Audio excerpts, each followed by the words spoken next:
It's a great pleasure and privilege to introduce our final session for this year's conference on rereading with our keynote speaker, Professor David Damrosch from the University of Harvard, where he is Ernest Birnbaum Professor of Comparative Literature. And one of the questions I got the most, David, is he coming in person? We'll find out. And this is why we had to change venue, because of course we couldn't have you in the Ganoki where people would have started creating health hazards. So here we are, and we're delighted to have you here. And our own Professor Susan Basnett will give a response. So you can see that really we have two incredible speakers to wrap up what was a very successful and wonderful conference. And I think I was really impressed by how much we learned and took on board from all of our speakers until this point. These are two very eminent speakers. I'm not going to tell you much about them because I think you know them already. But what I want to say about David and about Susan, who've both published extensively and field-changing books in comparative literature and translation studies, and very often straddling multiple disciplines, is actually their dedication to supporting the careers of other scholars. And this is why they're here, not just because they're eminent though you are, but because actually they're perfect for being here. David has founded the Institute for World Literature, and it's something I really want to signpost here because our own research center for comparative literature and translation has recently affiliated to the Institute, and we're very excited to be able to send you junior scholars and also senior scholars for years to come. We're very pleased to be part of that. And the whole premise of this institute is indeed to support the discipline and to support the careers of scholars of all career stages. And I think this is really the beauty of it and the beauty of this event here in Glasgow and why it matters so much to us. Both David and Susan have been leading international associations for the study of comparative literature. And again, it speaks to their collaborative spirit and their generosity as scholars. We're very pleased that you came to conclude our proceedings, David. And I think I'm going to hand over to you with much gratitude and very much looking forward to your talk. I think we're good. Well, I do want to thank so much to Shanti and to Michael and to Billy Grove and Elvira for having me here. It's so nice to be here in this fantastically beautiful weather you have in Scotland. I never knew this. It's so famous for that in this beautiful university and this great group. These very interesting papers the last 2 days. So my title is Seim, Anew. Many of you will know it's taken from Finnegan's Wake. From this, which is really a machine for rereading with this topic. I thought, this was I did part of my dissertation on the Wake. And here at the end of the first book, The Old Washerwomen in the Annal of a Plurable chapter, by the side of the River Liffey, Usola Wirumbasal, heard the deluge of times, Ufer and Ufer, right, the German bank, respond. At the end, there are teams of times and happy returns the same anew. Same being, of course, a pun with like the semiological as well.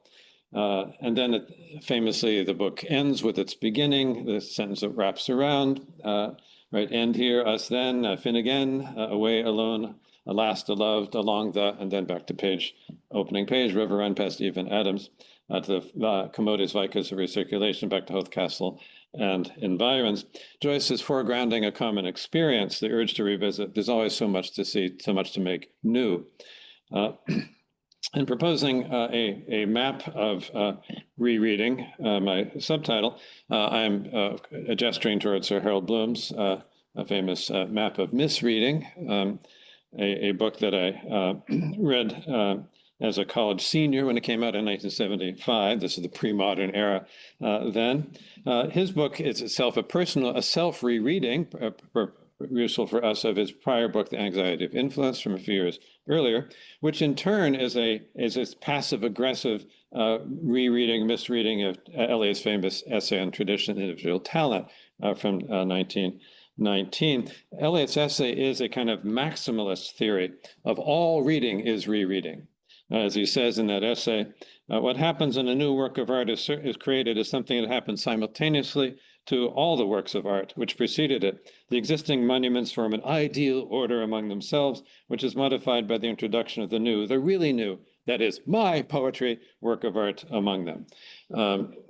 My being Eliot, not myself. In Eliot's view, any reading is a rereading. Any reading is a reading of a rereading. And you can extend this even a little bit further on his terms.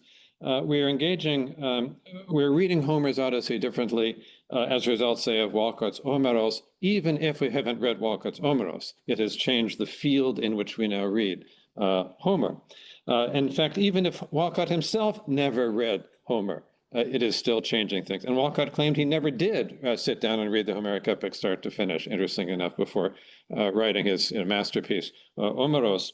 But he's changed the terms of what we think an epic is, the field of force within which we much read Homer, or what we also think a novel is. Even though Walcott is not particularly engaged with Homer per se, except for stealing some plot elements, much more he's engaged with Dante. Just think, as a poet, the terza rima form is the form he's adapting for his novel, and he's engaged with T.S. Eliot, with Seamus Heaney, and other contemporary poets from early on. I mean, Eliot in his very first poems on. But he's changed our sense of what an epic is, what a novel is, but he doesn't change our reading of Homer.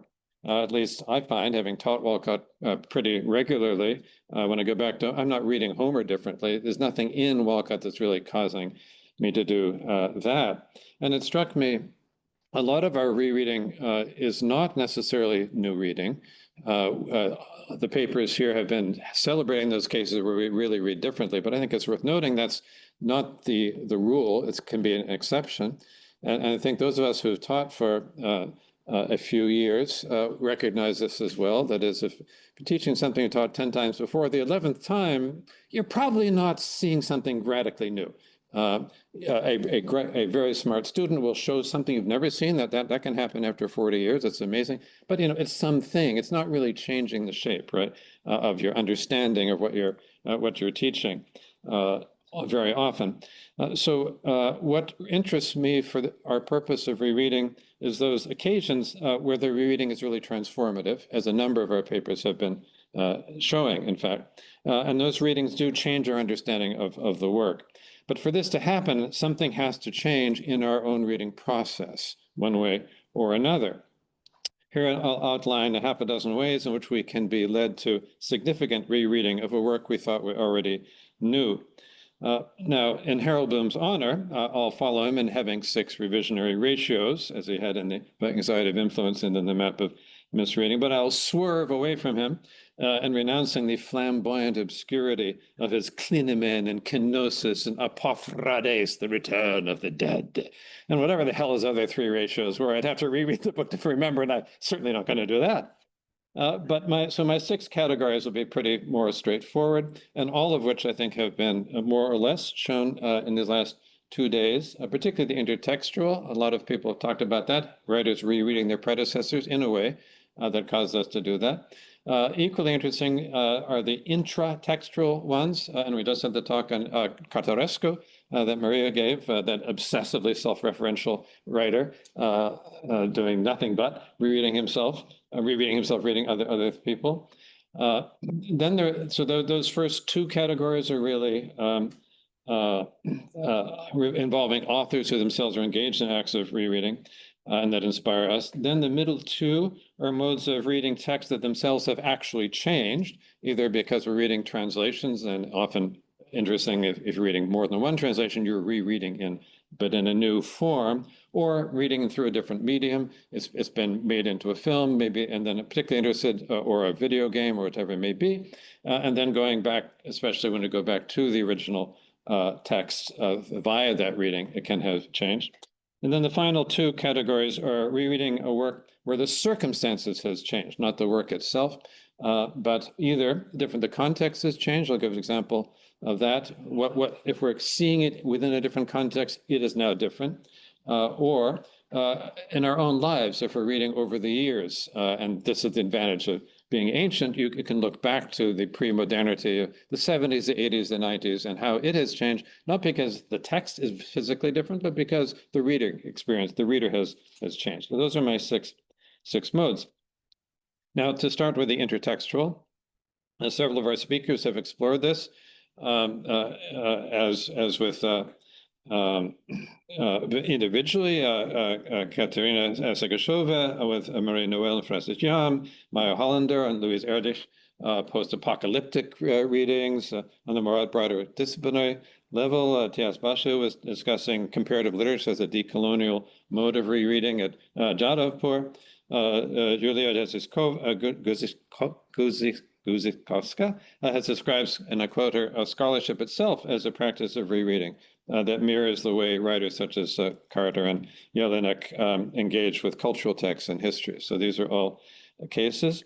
I'm interested, especially what I gather from her abstract. Francesca Rao said in her talk, anyone who reads Why Sargasso Sea may go back to reading Jane Eyre. So the case where the text really brings you back.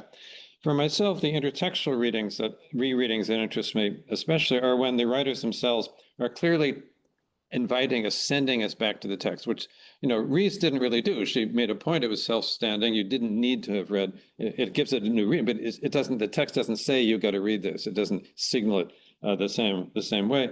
A good example for me of being really sent back to the text is a good famous example, Pierre Menard, Borges' famous and pivotal story, really sending us to read Don Quixote. So famously, Pierre Menard is rewriting word for word. It doesn't get that much of it written. This is the major quote that you get, one of a couple, about, la verdad que madre es la historia, emula de tiempo, depósito de acciones, testigo de lo pasado, ejemplo y aviso de lo presente, advertencia de lo porvenir. And this thing is completely different now, and it's rewritten by Pierre Menard. Now, what interests me is that it tells you this is part 1, chapter 9. He's really pointing out, now go there. And if you go there, why is it there? Why is that of all things? And I'm not a Borgesian, except spiritually, but I haven't read a lot of the criticism, but I haven't run across much of anyone who actually goes back to look at that. And when you do, it's really interesting because chapter 9 is what's happened after the first part. The first 8 chapters is the basic satire on knightly romances, but then it breaks off at the end of chapter 8. Quixote is about to be fighting with this Basque. It's this dramatic thing, and the text ends. Cervantes is frustrated, he tries to find, and then he finds this text in Arabic. And it turns out to be this whole book was written by the Moorish enchanter Sidamete Benengeli. We have to get translated from the original Arabic. And here's what happens in chapter 9. Cervantes says, if there's any objection to be made about the truthfulness of this history, it can only be this author was an Arab. And since it's well-known feature of Arabs that they're all liars, but since they're such enemies of ours, it is to be supposed that he fell short of the truth rather than exaggerating, which is something he shouldn't have done, because historians should and must be exact, truthful, and unprejudiced, and neither self-interest nor fear nor hatred nor love should make them swerve from the path of truth whose mother is history, rival of time, depository of deeds, witness of the past, example and advice of the present, and the future's counselor. This is the moment of all things, right? Now, if you think about that, what's happening? Here, Borges is rereading Cervantes, turning him into a proto-postmodernist writer. It's an extremely influential rereading. We don't have any more of the romantic Quixote dreaming the impossible dream. Now you have the metafictional Cervantes commenting on himself, being commented on.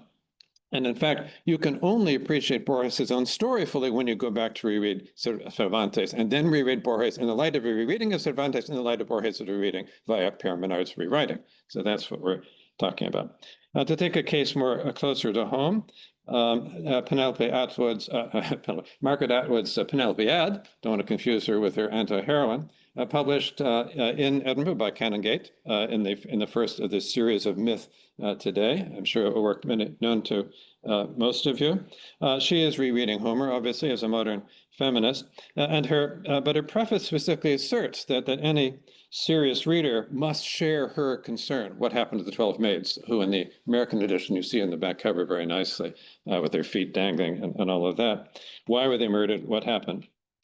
And if you reread Homer in the light of Atwood, it's really going to change things. And in particular, she's rereading Homer and rewriting Homer now in the light of, I think, the influence of her teacher at Toronto, Northrop Frye, from whose myth criticism she's then inspired to think about myth today. And not, I think, only, as I've taught this, not just Northrop Frye, but more specifically Eric Auerbach's Mimesis, the famous first chapter, Odysseus' scar, she alludes to this and brings us to that very directly. In Mimesis, Odysseus has come back to Ithaca in disguise. His old nurse, Eurycleia, recognizes him by the scar and almost blows his cover by her exclamation. And Auerbach, in his famous essay, says, "Oh, this is his example of how everything's on the surface in Homer. If there's a scar, he has to tell you about it because there's nothing in the background. It's all surface." Rather implausible reading, but or it's a kind of Lukácsian reading. It goes back to earlier history, but Atwood deconstructs this and has a long account of what's going on with the scar. And it turns out this was vicious infighting in the family in which Odysseus' own relatives, including his grandfather, were out to get him and to get him killed. So suddenly there's this deep history there. You're rereading completely differently. And not only are you rereading the Odyssey differently, and also reading it then in terms of the class and gender issues about the serving maids, but then you're also rereading the Penelope differently, because once you've seen what she's doing with Odysseus' scar and seen what you're doing with Homer, it changes the way you read the Penelope starting as soon as its epigraph, which is "to my family." And once you have this reading of what she thinks the family is like in Homer, it's completely not as innocent and kind of anodyne a little statement as you thought. Before. Of course, you would already have known that if you known any of Atwood's other works, how families work, but that's also a kind of rereading. So that is the kind of intertextual rereading that I think is really striking, that it's literally saying, now go back and read this differently, and now you'll read me differently too. Now, my second category, the intratextual, the Katoreskian side, is also something we see as a pioneer would certainly be Quixote, particularly with the part 2 getting published 10 years after part 1, and now Quixote is meeting people who've read part 1, and they're having to reread that. Cervantes had readers of the first part who complained that there's too disjointed, these long stories stuck in that weren't really relevant, so he tightened up the narrative of part 2. And he has his enchanter Benengeli complain about having restricted himself to one storyline. And Benengeli, we're told, having decided not to include any disconnected or tagged-on tales, says that his work should be praised not for what he has written, but for what he has omitted from his writing. Very interesting rereading of what's now a reading of what's not written, of an unwriting, thanks to the hostile readers of the first part. Now, sequels are inherently acts of rereading, as writers revisit their characters and themes and transform them in new ways. All the more when a text exfoliates into an entire series, as Alex Dold has showed in her paper on the Outlander series. Here I'll cite my own favorite and most prolific serial criminal, P.G. Wodehouse. You have the many stories and novels involving Bertie Wooster and his Gentleman's Gentleman. Geez, the dozen Blandings novels. Those are written over an astonishing period of 60 years from the first, Something Fresh, in 1915, to the very last one, which was published posthumously in 1975 as Sunset at Blandings. As early as 1928, a reviewer accused Wodehouse of self-plagiarism, that all his novels were the same, whatever their setting. And the next year, in the preface to Summer Lightning, Wodehouse returned to this answered this claim, and this was a return to another Blandings novel after being away from Blandings for a few novels. He says, a certain critic, for such men I regret to say exist, made a nasty remark about my last novel that it contained all the old Woodhouse characters under different names. With my superior intelligence, I've outgeneraled the man this time by putting in all the old Woodhouse characters under the same names. Pretty silly if it'll make him feel, I rather fancy. Writing steadily into his 90s, Woodhouse continued to rework all his old characters and situations with undiminished zest. In a preface to a reissue of Something Fresh, the 1915 one, in 1968, over 50 years later, the 87-year-old Woodhouse noted in a quote, Blandings had impostors the way other houses have mice. It's about time that another was coming along. Without at least one impostor on their premises, Blandings Castle is never itself. Now, authorial rereadings can be much edgier than Woodhouse's endless narrative play. To go back to Atwood, of course, the Testaments, the Booker Prize-winning sequel 34 years on from The Handmaid's Tale. I love the double image of the American edition, front and back, very, very resonant indeed. And interestingly, when she was writing the Testaments, she wrote it at the time that the Hulu series based on Handmaid's Tale was coming out, and that may have indeed inspired her to say, well, I should go back to it. And she let the producers know what she was doing with the new novel, and they took an account of that as they finished up the Handmaid's Tale series, so that it would fit. The very interesting interplay of rereading and reproducing across media. To take another example, closer to home, we can see how Louise Welsh's publisher, Canongate, who had published the Penelopiad, invites us, the publisher now invites us to read her sequel and ideally to reread the predecessor. And so they're making this, this connection visually, as you can see, typographically. And as their blurb says, 20 years on from his appearance in the cutting room, Rilke is still walking a moral tightrope between good and bad, saint and sinner. And more than that, the publisher can even create a series where there wasn't one, because in the 20 years, halfway in between these two books, there's another one, The Girl on the Stairs, that they clearly have decided is now going to be a series. They're just making it visually, right? And on the blurb for The Girl on the Stairs, Louise Welsh, the acclaimed author of The Cutting Room, delivers another masterful suspense novel. But you can just see how they said, all right, this is going to be now. We're going to link these. We're going to package them. We're going to sell them all together. And that will also mean if you haven't read The Cutting Room, you certainly want to be sent back to it. As indeed, I'm now reading the second cut, and there are many things that send you back. Echoes and things have changed since then. But oh, look, didn't this happen then? And, all of those things are happening at this distance of 20 years. Now, these series are sequels rather than literal rereadings of the same text, but we can find writers who explicitly reread and rewrite their rereadings of their own works. I'll give you the example of Agha Shahid Ali, a wonderful Kashmiri American poet who died maybe 15, 20 years ago, 20 years ago, a little over. And he was a great master of the ghazal form. His last collection was a book of ghazals. It's that Persian Urdu form of couplets where each couplet has to end with a word. That's the word for that poem with a rhyme leading into it. And a lot of the drama is saying, well, how is the poet going to get back to that word now in the new couplet? So here's just one example how that works.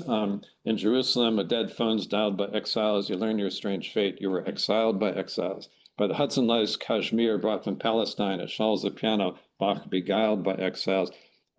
This is certainly evoking Edward Said's apartment on Riverside Drive at Columbia with his grand piano and so on. Was after the last sky, this the fashion of fire, autumn's mist pressed to ashes, styled by exiles.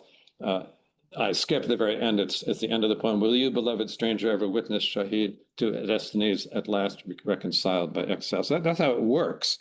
But it's a very interesting poem in the same collection called Arabic, which is a language Shahid Ali couldn't speak.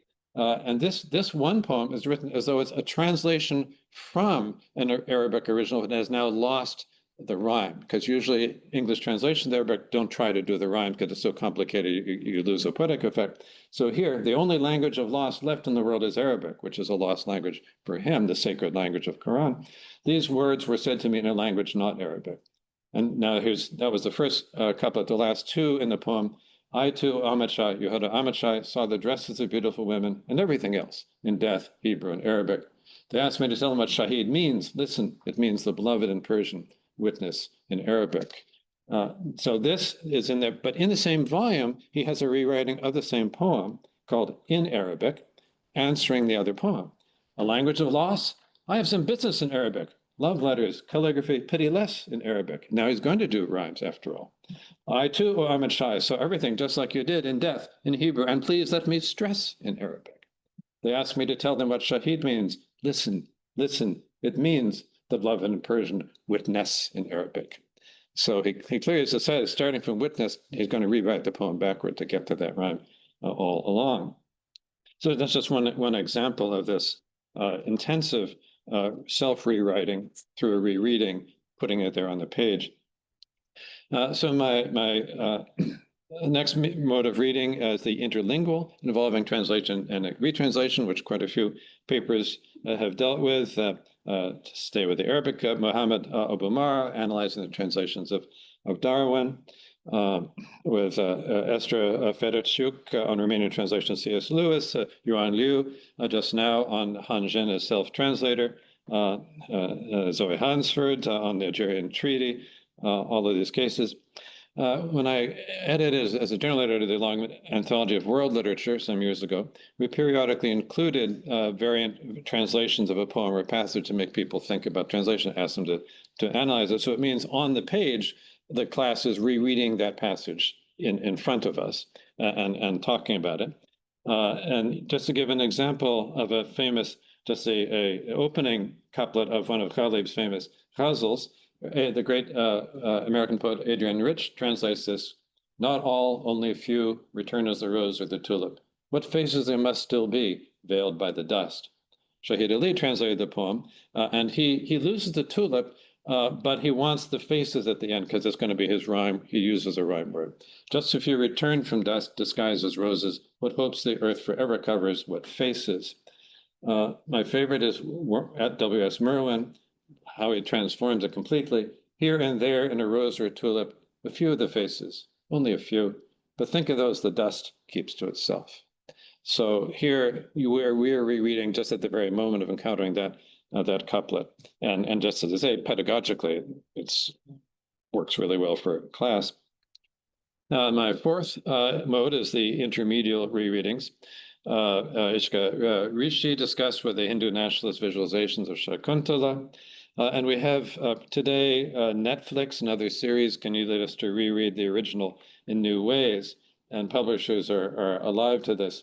I think of this one case I've been interested in is The Name of the Rose by Eco, 1980 novel, becomes a massive bestseller and redoubled with the 86 film by Jean-Jacques Anew, Le Nom de la Rose, with Sean Connery and F. Abraham. It's quite interesting. Multinational, interlingual translation. What then happens, it then becomes a mini-series, 2019, in Italian TV, Il Nome della Rosa, la serie, directed by Giacomo Battiato, who is a prize-winning, and it won a prize for the best mini-series of the year. And he's also directed opera. It's a really interesting guy, somewhat perverse set. So when the 2019 comes out, or as it's coming out, Eco's publisher, Bompiani, does a tie-in. So they republish Il Nome della Rosa with now a very Borgesian labyrinth here, with this whole advertisement.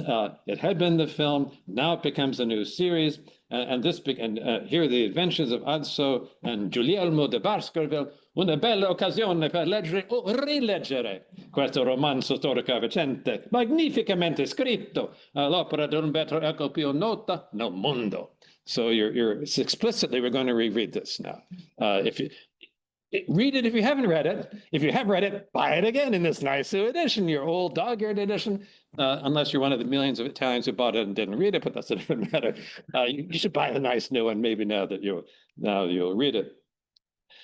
In her book, Time Regained, World Literature and Cinema, my ideal colleague, Delia Ungorano, highlights a number of cases of films that lead us to reread original novels her two prime cases are the Chilean filmmaker Raul Ruiz, the film version of the Temps Retrouvé, and this leads to the producing title of Delia's book, and Stephen Daldry's film of Michael Cunningham's rewriting of Virginia Woolf. And as Delia says, the film is certainly one of the major means through which literature circulates in the 20th and 21st centuries. Following the success of The Hours, Daldry remarked that his greatest joy was when he heard that Mrs. Dalloway was back in a top position in the Amazon sales ranking.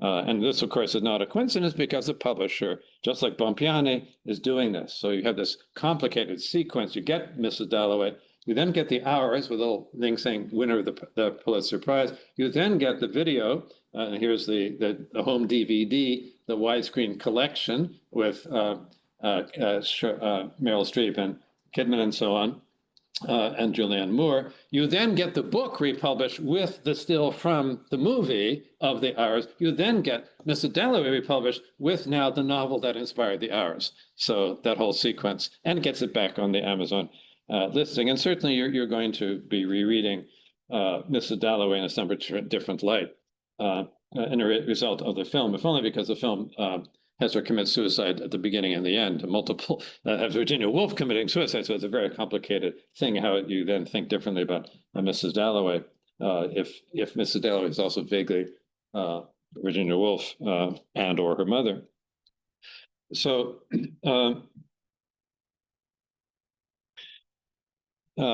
these kind of complex interrelations can go even into newer modes of media, as with video games. So you have, for example, what happens when Dante's Inferno, the poem becomes Dante's Inferno, the video game. And here the sort of promo for it, before they release it, comes out in January 2010. Here's the demo. Attention, PlayStation owners, Satan will see you now, and thank you for waiting. Gates of Hell, the playable demo for the upcoming Dante's Inferno, is now available as a free download on the PlayStation Network today. Spend the holidays in hell with the Dante's Inferno demo. Now, this is not just an idea. Then what happens, just like Bompiani, just like Harcourt Brace, they republish the poem as the prequel to the video game. And this is republished the month before the game comes out. So, all hell is breaking loose, Electronic Arts, thrilling video game, Dante's Inferno has exploded on the scene. Very prophetic. It hasn't actually come out yet, but it is being presented there now. Go back to the source with Henry Wadsworth Longfellow's celebrated translation. Celebrated means we didn't have to pay for it. That's the only reason they're using Longfellow's one. Presented in its entirety, here's the foundation inspiration for the game.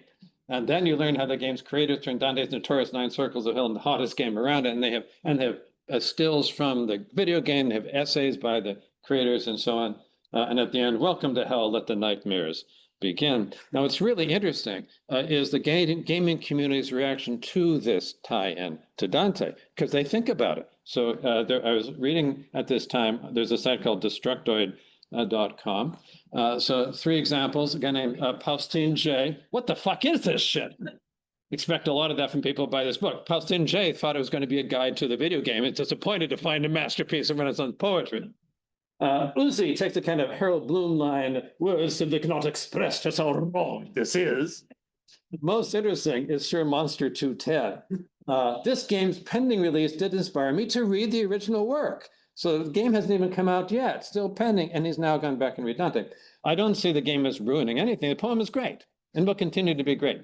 The game might be great too. He's more skeptical about that.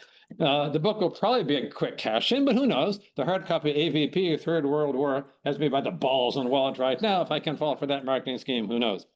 So, this is what we can see. And it's so wonderful. You have these online comments now. You can really, as you know, it's a whole new field of research.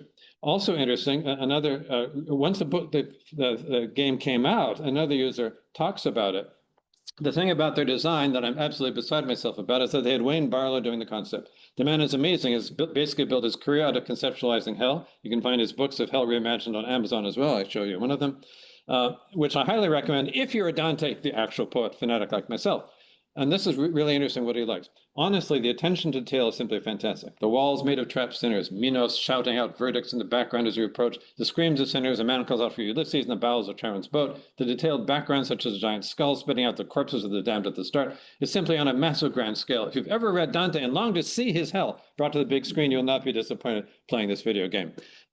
Interesting is the video game's hardly on the big screen, right? But that's what it is for him. But of course, what is showing is he is now seeing Dante in a visual and an auditory way. It's restoring Dante to a performance world of the medieval world. And indeed, they're drawing directly on artistic traditions. You have to look carefully to see which is the Inferno, go to hell, Dante's Inferno from Electronic Arts versus that, or indeed, and even the first video game of Dante is probably in the Duomo in Florence.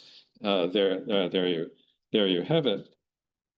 So these kinds of transmedial sendings back, you can now really not even just speculate, but you can see people testifying and think about how they work.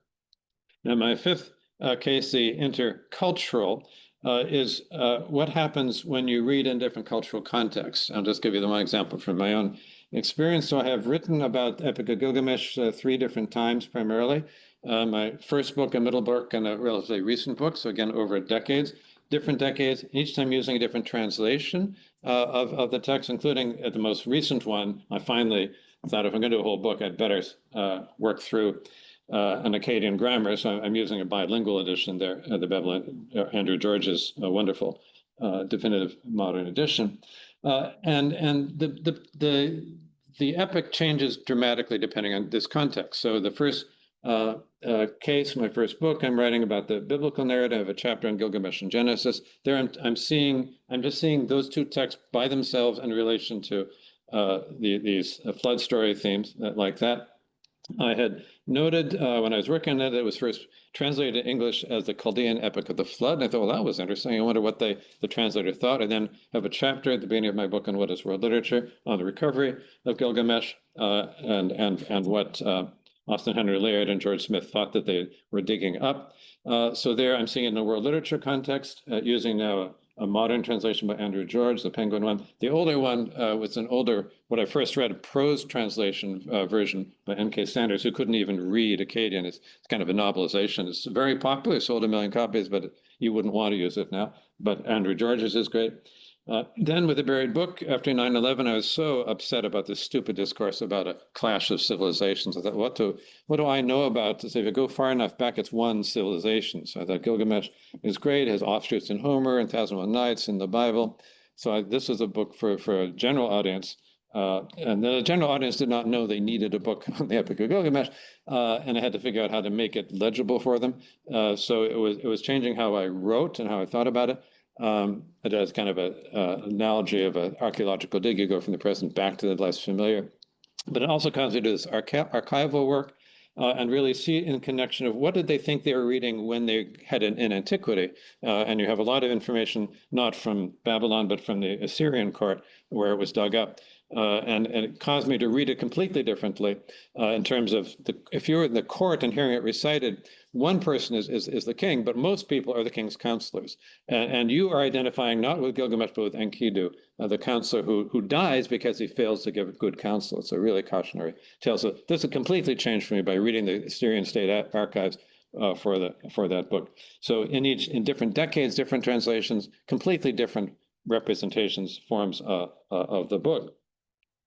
Now, finally, the intertemporal. I'll give 2 examples, one of my own experience, which is reading Great Expectations over the years. The first these are my copies. You can see progressively more dog-eared as its earlier one.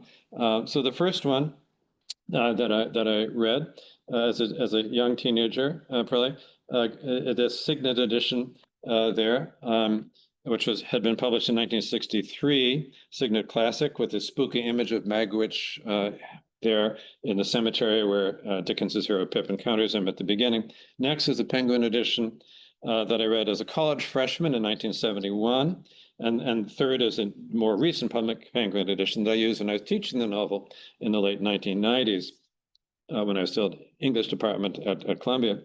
Now, these later, the two Penguin editions are both similar in a way. They're geared towards an academic market as much as general readers. They have annotations, they have introductions by scholars, bibliographies, and yet you can see how different the presentation is. The older edition in the middle there has a detail from a Turner painting from 1860 entitled "A Country Blacksmith Disputing Upon the Price of Iron and the Price to be Charged to the Butcher for Shoeing His Pony."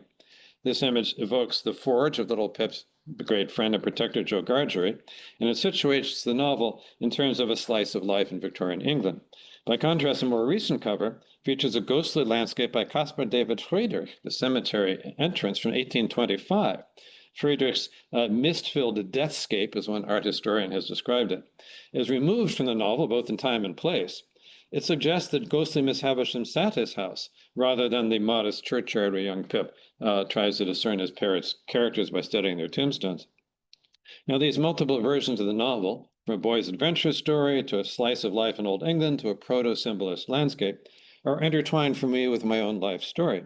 I first encountered Great Expectations at something like young Pip's age when the novel begins. I then studied it in college at roughly Pip's age when he moves to London as a young man, having inherited the fortune he mistakenly believes was bequeathed to him by the eerie Miss Havisham. I then taught the novel in my 30s, at around the age when the 30-something Pip is writing down his life story. And so at each stage of my life, I connected differently to stages of Pip's life.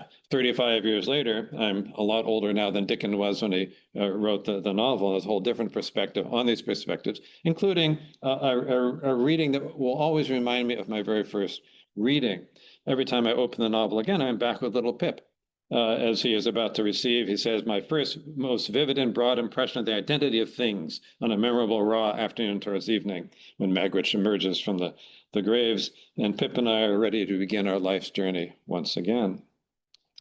Finally, and I'll spend a little time on my last example, Tom Phillips, British artist who died just a few years ago, spent much of his life rereading and rewriting and retreating a Victorian novel called A Human Document by W.H. Mallock, which he turns into a treated Victorian novel, A Humument.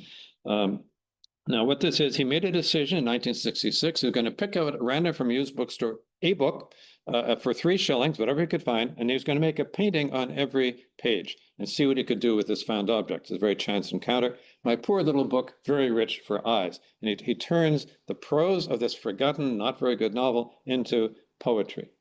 And it became obsessed with this.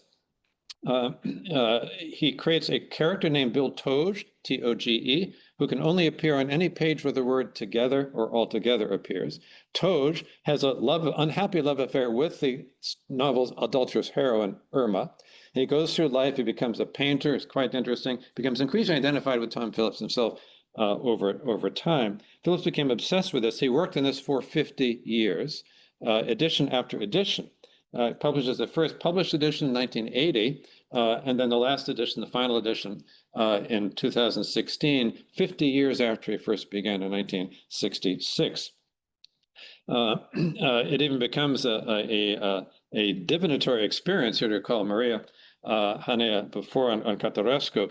He had an app for the iPad where you could do a Virgilian lottery. You pick a date, and then you would get a quote from the Humument that would predict your fortune for that day. Unfortunately, he didn't update that, but it was incredible. Really divinatory. Catarescu would have liked that for sure. And these editions are really, really, really interesting. If you compare, and I just taught it in a course called What is the Novel? And I have, of course, become obsessed. I've acquired all 6 editions. And each edition changes. It changes some pages each time. And particularly if you compare the early to the first to the final one, it's really striking how it changes. So here's the first page. The human document becomes a humument. The following sing I, a book of art, of mind art, a Virgilian reference, of course, and that which he hid reveal I, becomes in the last edition, I sing a book of the art that was, now read on, of mind art, though I have to hide to reveal. So it's already, its own temporality comes in.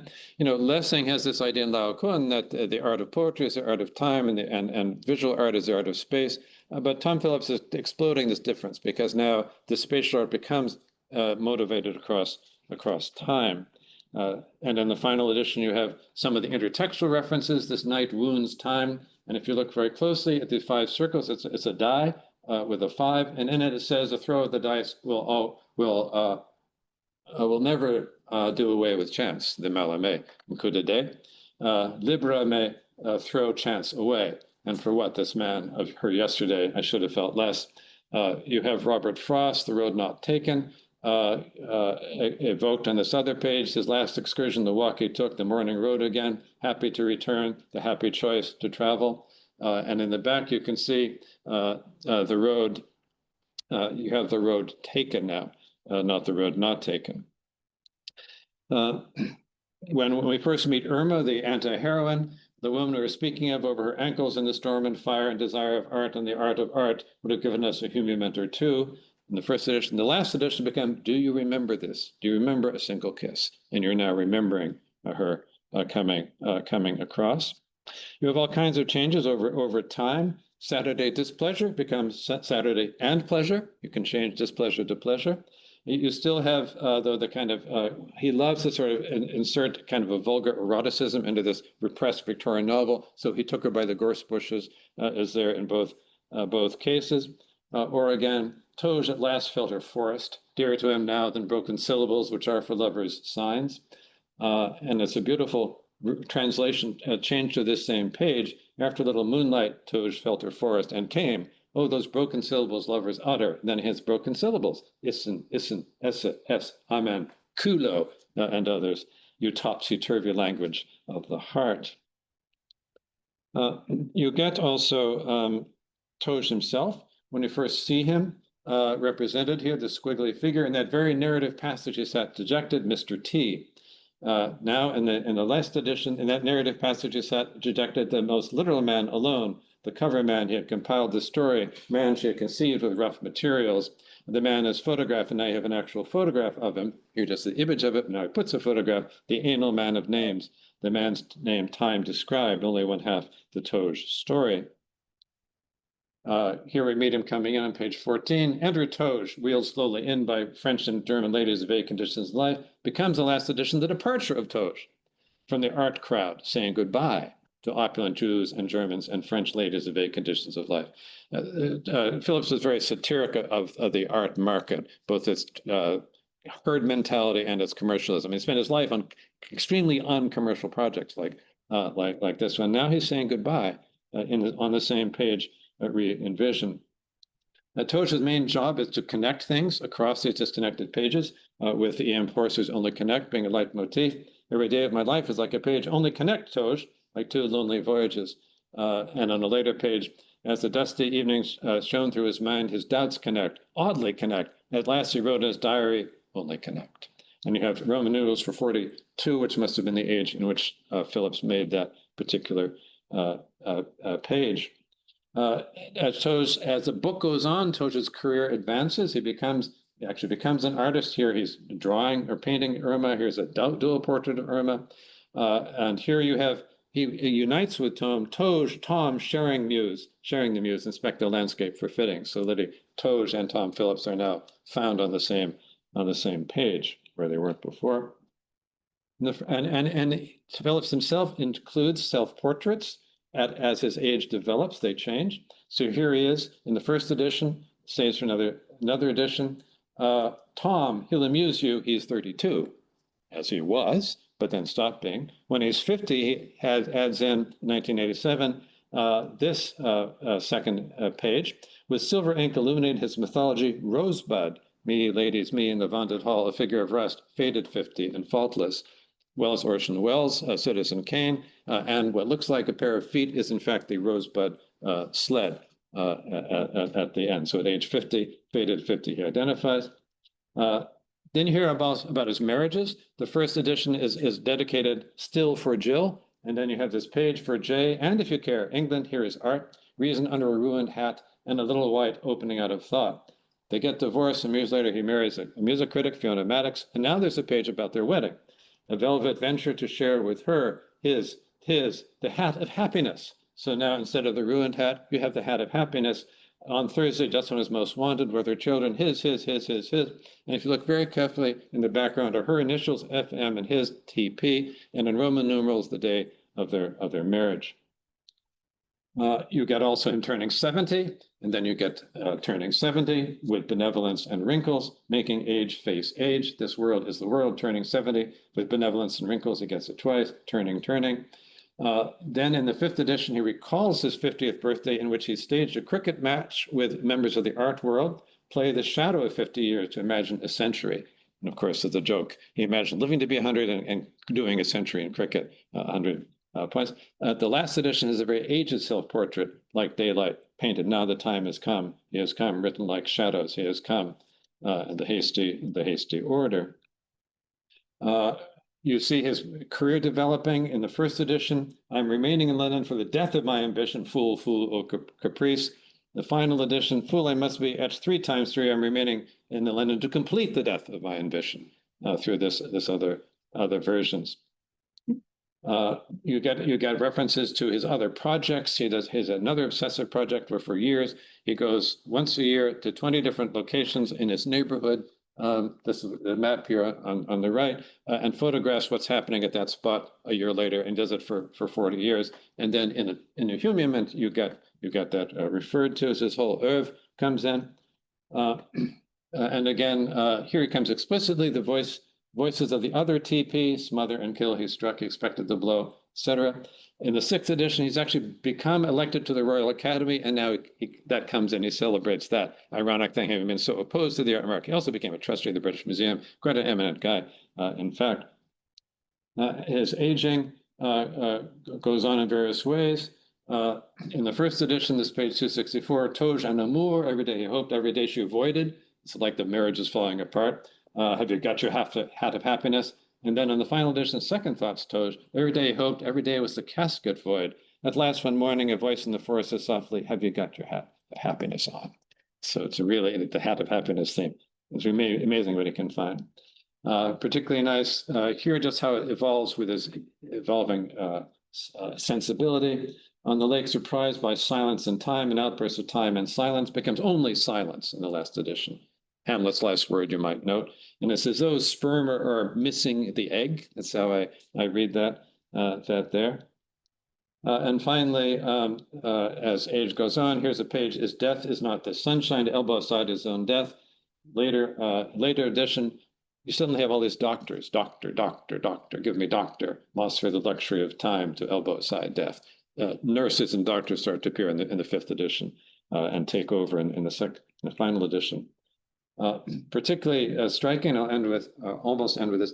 The next to last page was a kind of neutral thing. A nod and letter would give the earth to me, the test of how I see things now, the pavilion for hours, becomes, I love this, he was so happy to find it, the ending of Ulysses. Oh, and I said, yes, I will, yes, end. But the last page is particularly resonant. Here in the 1st edition, it's in 2 halves. The top stays the same from 1st edition to the last. But in the 1st edition, bottom, to the sole and only begetter of this volume, by whose side I shall lie, bones, my best perpetuate, equal page for page, becomes, by whose bones, my best perpetuate, your grave in mine fused page for page. And if you look very closely, what's behind is actually the tombstone of Malik, the author. And it's interesting, he said in an interview, he thought of that when he came across the photo of Malik's, and he saved it for what was going to be the last edition. It was going to be the last edition.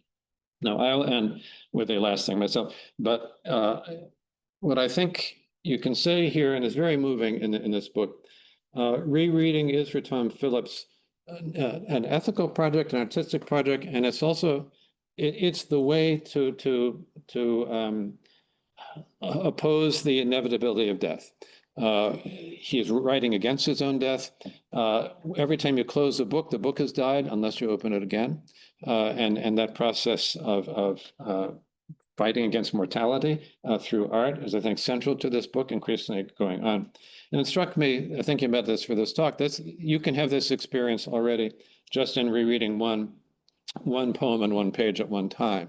Poems in particular, if they resonate for you, you are likely to read it several times just while you're first reading it, and the poem can change for you each time.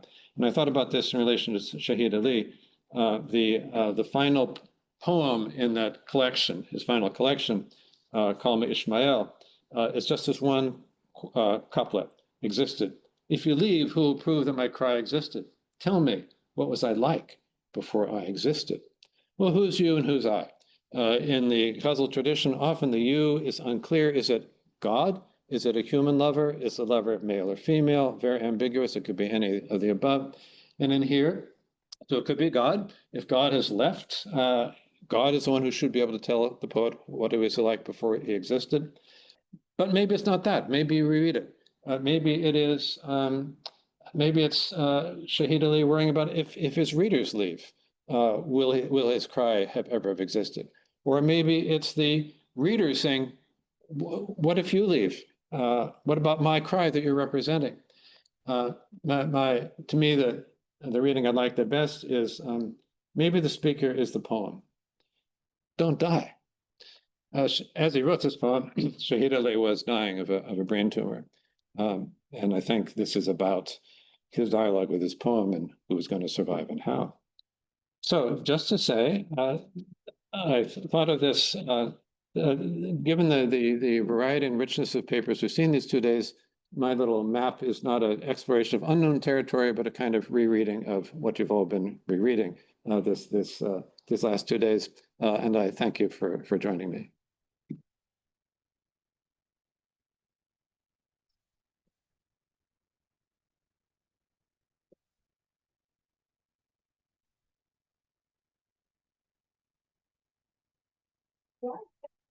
Right. Yeah. When I should say how delighted I am to be back in Glasgow.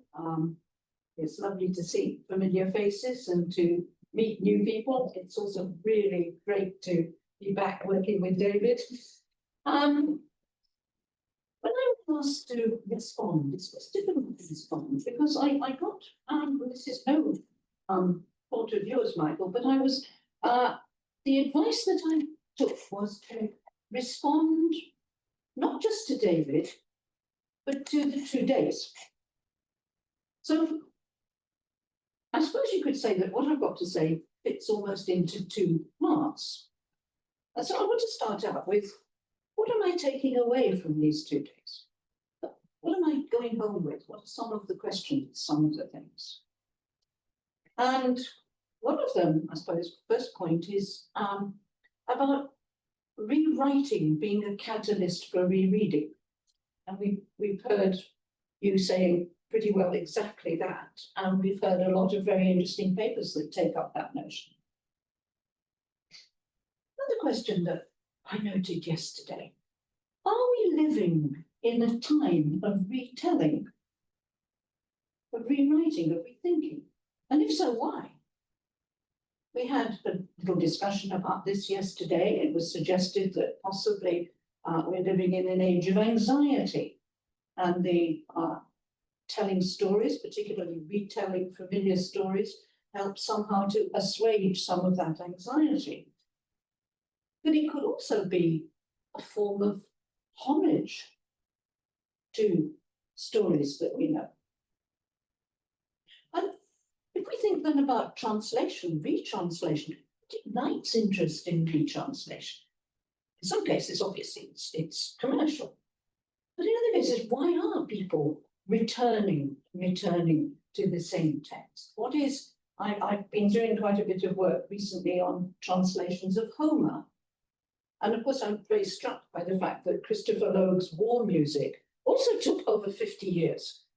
And when he died, never complete. He hadn't finished it, exactly. He was still going. He went back again and again. And one of the most extraordinary rereadings, retranslations of Homer is Alice Arnold's Memorial. Which, what has she done? She has started out by listing the names of every single person in that poem who dies. So there you have this huge list of names. It's just a list of names, the first pages. And then she translates little epithets, little fragments. She is a classicist. But I found this quite extraordinary because I thought this is an immensely powerful way of getting us to rethink about the Iliad. which is extremely violent. And why would we keep going back to these very violent moments in classical literature? And I think the answer has to be because we're living in a very violent moment right now. We are living in a world of violence. We have terror images of violence on our television screens all the time. But there is something about going back, I'm thinking of Homer's Iliad, and which for a long time was seen, as indeed it is, a poem about basically the clash between Hector and Achilles. But actually, when you go back and reread it now, it's immensely violent. Large parts of it are about weapons, the wounds. So I think this raises a question about when the time in which we reread. And we've had David's, I think, really terrific 6-part division, and I'll come on to that in a minute. But the time in which we're reading something. Why am I reading Homer differently now? Because of the violence that's around me. That is a basic question. I can see that. I can see that that's actually what's going on. Rereading, we were told, can be a transformative act. I think that's another sentence I'm going to take away from here. It is indeed a transformative. We heard today, fascinating question of, can you within the same text have foreignization and domestication? I thought, I've never come across that before. I never thought of it like that, but my goodness, yes, I really understand what's going on here. That's another thought I should take away with me. The paper earlier, and we had a brief discussion about this, the absence in English of a language about movement and migration. And that, of course, invites us to think immediately historically. Why? Because basically the main European languages, the English, French, German, Spanish, Portuguese, were all leaving and going out to colonize somewhere else, which was not considered migration. It was something different. And therefore there isn't the vocabulary. There isn't that same vocabulary.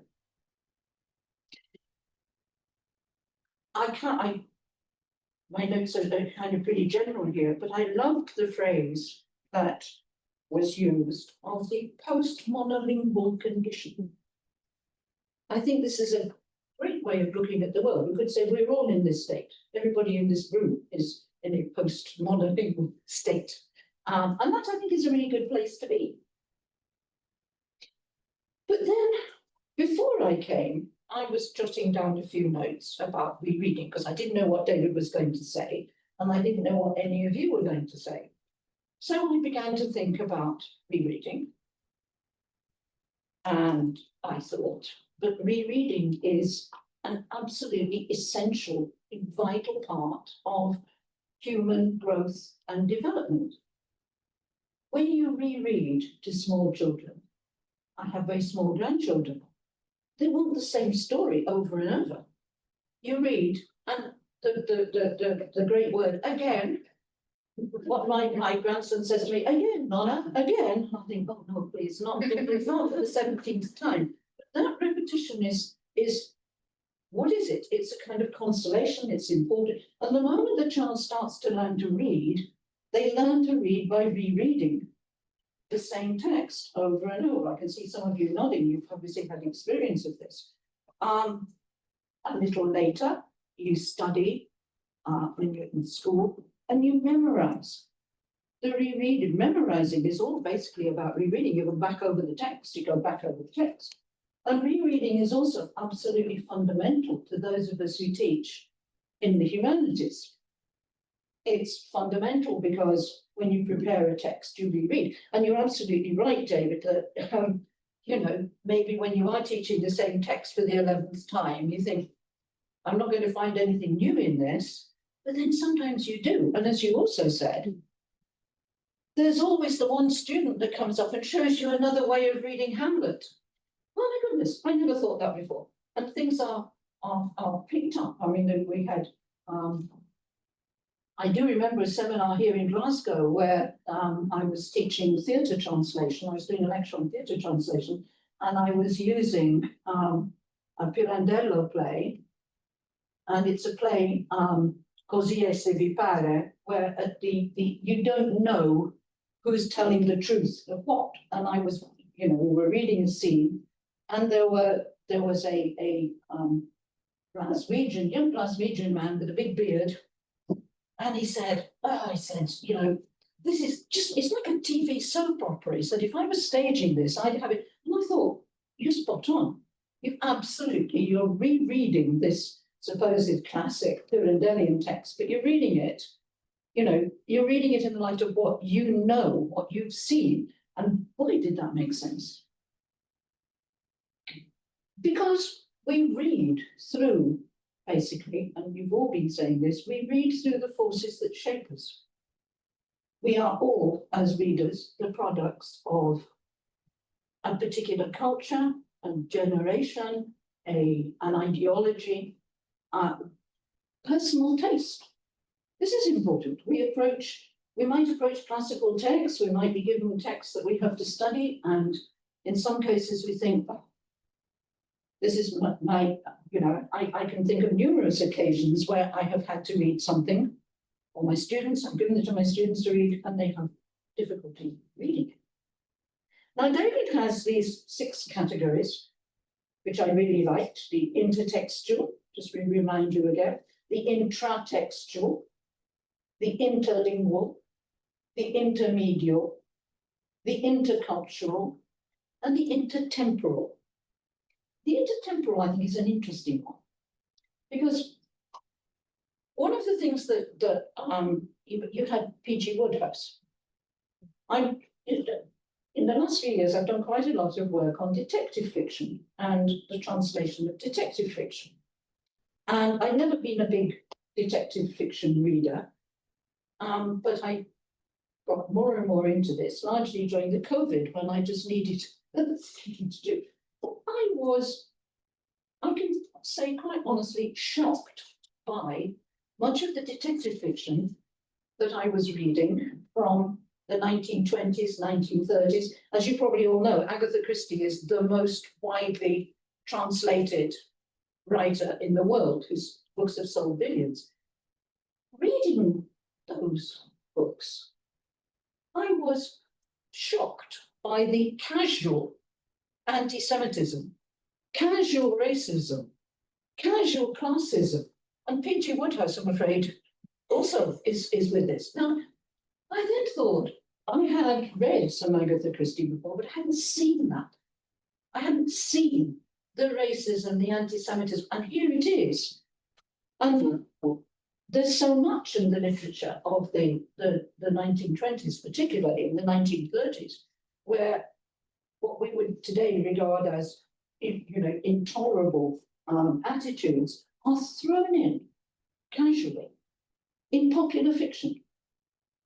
It's not just in high literature, but in what we would call trivial literature. And I think that also for me has been something, it's been a discovery. The other discovery, I think I finally, at my age, discovered how incredibly complex Shakespeare's language is. I've said for years to students, oh, come on, surely, all right, the comedies are a bit of a problem. But it's when you actually sit down with a Shakespeare text and you read it in the light of the popular fiction and the other types of texts that are around at the moment, that then you start to realize how incredibly complex this is. It's no wonder students are having difficulty with some of these texts, because they are simply out of the range, let's say, out of the range of everybody's general reading now. And it is, I notice also how many of my students, people doing PhDs and so on, how much of the stuff that I read is in fact people working on, let's say, post 16th and 17th century texts. It's as though those earlier texts, the complexity of the language, never thought I would see that. that I can see it.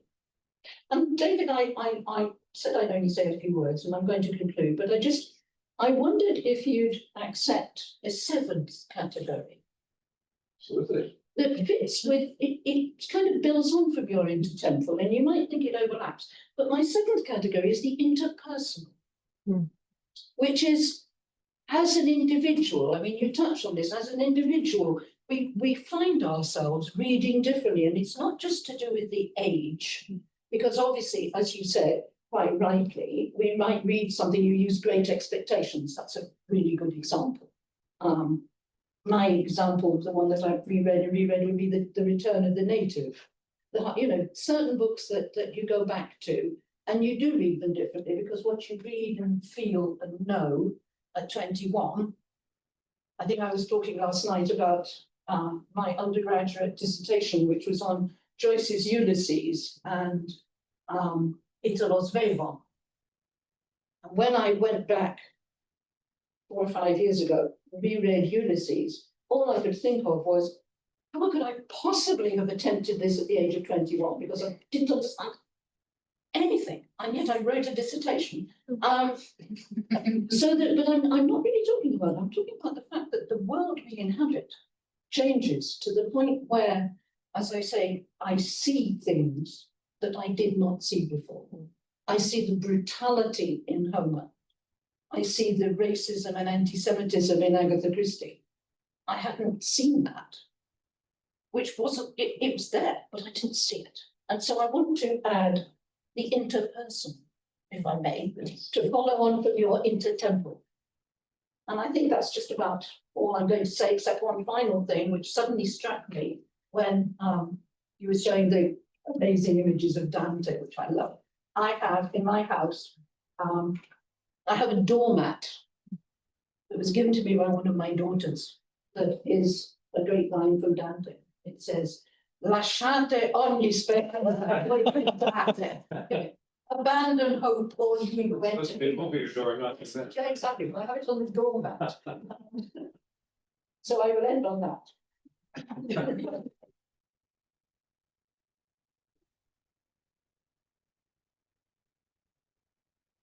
That, I mean, the Tom Phillips, of course, this interpersonal sense of the first marriage is there, and then the second marriage is there, right? I mean, it's literally the personal relation that comes in.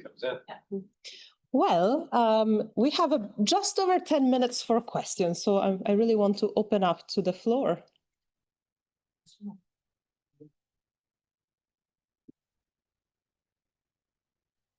Billy. I can take your example of Dickens. I can't hear you, Billy. Can you? I certainly can. Yeah. And that matches on to what you said as well about, I'm talking about David's example of Dickens, and then taking me into your question of interpersonal, which also suggests, I think, that several of the categories will come together in some examples. So, for instance, Ulysses, Fun Home by Betcho, if you then put that into French, into language, into media. What struck me about your talk was how personal it was, and that was absolutely lovely. Is there something in all of these categories that when we're rereading, there'll always be an element of person? Absolutely, Yeah. Now, I feel, I mean, myself, that all good scholarship is a form of autobiography, whether you're aware of it or not. It can be overdone, it can be narcissistic, but it is, our Bactobasis could not have been written except in exile in the war. It would have been completely different. And I think we have a very personal relationship in our rereading in the text, absolutely. I meant to say also with one reason I ended with Tom Phillips, because it is all of the above. I mean, it's intertextual, it's intratextual, it is inter-arts, it's across time, all of this thing, and very much interpersonal as your set of category. Julia. This may be an impossible question to answer, but do you think there are certain qualities in a text that invite us to reread, not necessarily without telling us you must reread or you must return, right? What is it about certain texts like Dante that makes us always come back to the lost times?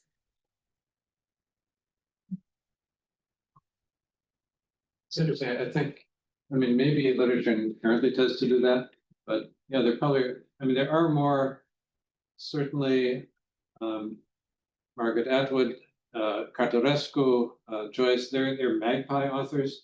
They're so swarming and teeming with text that I think that, teams the times and happy return, says, the washerwoman of Bidding's Way. I think those were sort of prompting often that kind of dialogic quality. Dante's an interesting one because, of course, Dante basically just doesn't exist in English for centuries. And that's another question, what gets translated and what doesn't get translated. And when you look at the history of Dante translation, I mean, obviously, it's the Reformation and the huge religious and historical issues, and you can see why. But then when Dante does, I can't remember how many. I mean, it's interesting that it was Longfellow's translation that was there. Do you know there's a monument there's a plaque. I think it's in the Piazza Santa Maria Novella in Florence that is dedicated to Longfellow as a translator of Wow. the great Dante. I took a photo of it when I was there, and I thought that's one of the rare occasions when I've ever seen a plaque to a translator. But then I think I'm right in saying that in the 19th century, there were something like 70 or 80 translations of Dante. And I remember, Paul Frank had a project in the University of Göttingen, and that was on German translations of Moby Dick. And they'd found over 80 translations of Moby Dick. And so then one thinks, well, what's going on there? What is that? I don't think it's anything intrinsic to the text, but there is something about different translators then wanting to test their skills with the text, and also a kind of almost a competition. Because a lot of this stuff wasn't published, but it was happening. I don't know how to answer that question. No, I know, I said I purposed it saying it's probably an impossible one. I think there was a question up. Yeah. Yes, Michael.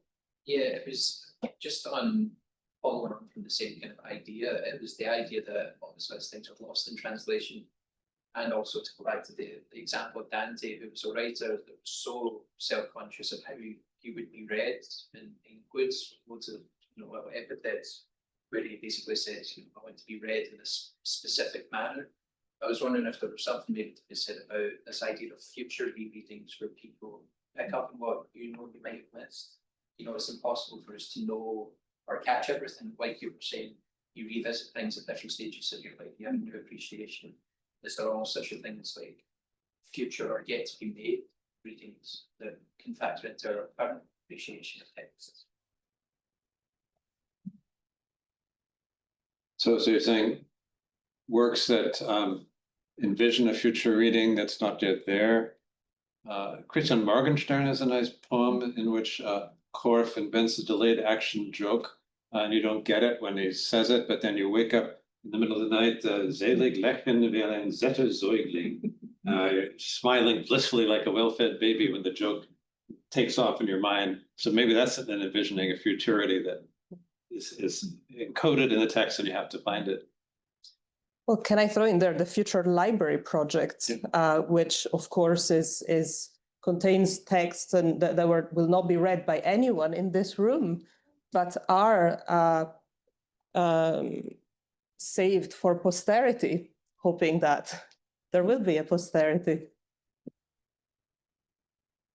Don't let us end on this very good note. I heard a great cure for depression, reading P.G. Wodehouse. I think they should dispense them, at the mental health census, just find out that P.G. Wodehouse. I agree. I'm just curious if you wanted to maybe say something about interdisciplinary rereadings, especially right now. I feel like not just read disciplines that are more adjacent to sort of literary studies, but also medical sciences or computer sciences or data science, like how you feel that comes into rereading processes. I think it absolutely it's fundamental, and it interested me with George Smith's translation of the Hebrew epic of the flood, or the Chaldean epic of the flood, as he called Gilgamesh, he was not reading it as a work of literature. He was reading it as a historical or biblical thing. He was sort of annoyed by these wasted lines or just adornments. So he wanted to know the facts. So that was in a certain sense an interdisciplinary reading.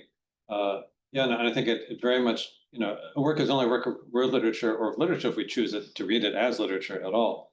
At the same time, so my colleague Martin Puchner has a recent book called Literature for the Planet, which he starts with a chapter on Gilgamesh, is saying, if you read it for what it's saying about sort of extractive practices, it's and we have to read these works, and these works have been publication and are celebrating,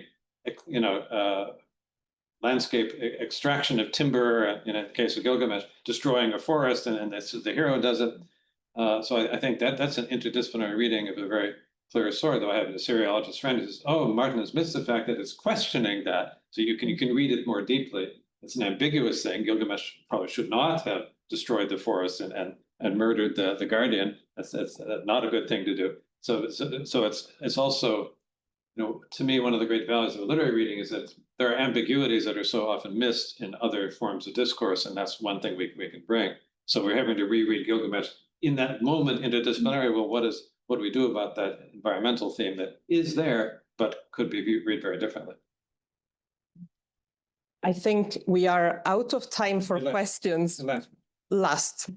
Right, it's relatively short. When you mentioned the Atwood novel, I was thinking about how it can maybe create more accessibility for like a broader audience that maybe can't read something really complicated like an epic or something. Specifically, I just read Medusa by Jessie Burton, so it's got kind of like a turnaround. I think it counts as romantasy a little bit, but it is the story of Medusa just from Medusa's perspective. And I just wondered if that's like something you like considered. There's that whole series of rereadings of a classic work from the point of view of a minor character, the Penelope one, but Grendel by John Waite rereadings. They will even in the Rosencrantz and Guildenstern are Dead. So we're replaying Hamlet from the point of view of these minor characters. I think that's one way in it. And Atwood is very strategic. She's merging the epic with chick lit, sea shanties. The chorus line of the girls is certainly referring to the Broadway musical that was a best-selling musical of the 70s. So yeah, I think one of the things that happens is this rereading is reading into different generic forms that then can bring a new audience, and it may indeed cause like Faust and Che or Sir Monster 210 to then go back and read the poem itself. It can also happen. Right. We are going to close just because we are out of time. However, a couple of things that I reminded myself to say. First of all, we are suggesting that we reconvene at the pub. I'm sorry we don't have funds for this, so it is at your own expense, but I'm sure the conversation would be continuing there. We suggested the ubiquitous chip for a start, follow Iris. I think we need to have a plan B at the Grosvenor in case the ubiquitous is packed. And on the interdisciplinarity question, we very serendipitously, our university library had an exhibition on rereading quite separately and independently from us, where they do take such approaches as data-led ones, rereading through data as well as through physical objects, which are not in the flesh, but reproduced. So if you have time, do have a walkthrough. It's very short. It's in the foyer, so it's accessible to all visitors. Before we start, we thank our speakers. I want to thank all of you for bearing with us and for being such an active audience and such great participants of this event. I want to thank Michael, who's been pulling the threads for months and months. And I really want to thank Agatha, our intern, and Flavia and Iris, who've been doing a tremendous amount of work to make it all work for us all. So I think we can thank everyone in one go.